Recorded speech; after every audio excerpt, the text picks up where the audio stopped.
What if the reason you feel behind in life isn't because you actually are, but because you're measuring your life with someone else's ruler, someone else's timeline, someone else's definition of on track?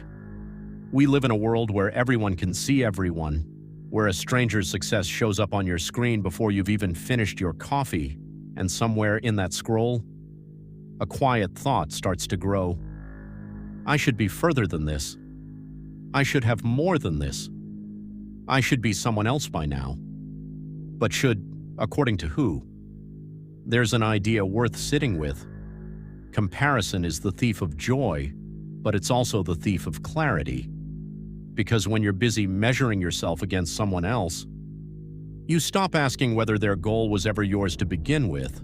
You stop asking what you actually want, and you start chasing a life that was never yours to chase. From a psychological perspective, this is called social comparison theory. Human beings evaluate themselves by looking at others. It's not weakness, it's wiring. For most of history, this made sense. Your tribe was small. The people you compared yourself to were people you actually knew. Their circumstances were close to yours, but today you're not comparing yourself to your neighbor anymore.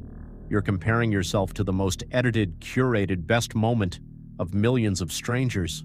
You're not losing to a person, you're losing to a highlight reel.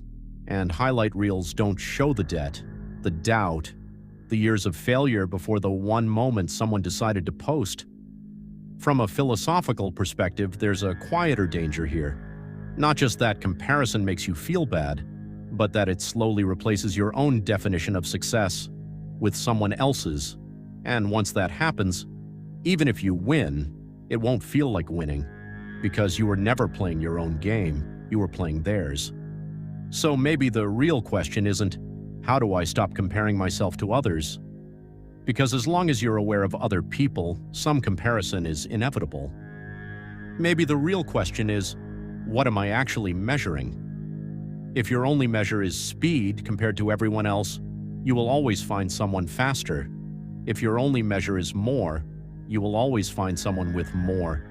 But if your measure is whether you're closer today to the life you actually want, then someone else's pace stops being relevant. Their timeline stops being a threat.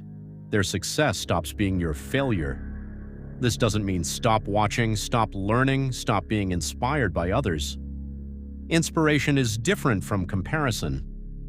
Inspiration asks, what can I learn from this? Comparison asks, why don't I have this? One builds you, the other quietly empties you. Perhaps the people who seem most at peace aren't the ones who've achieved the most. They're the ones who stop needing to check, who stopped needing the scoreboard, who decided at some point to close the tab and build something real instead of watching everyone else build theirs. So here's a question worth asking yourself tonight. If no one else's life existed to compare yours to, would you still be chasing what you're chasing right now, or would you finally go after what you actually want? Let me know what you think in the comments.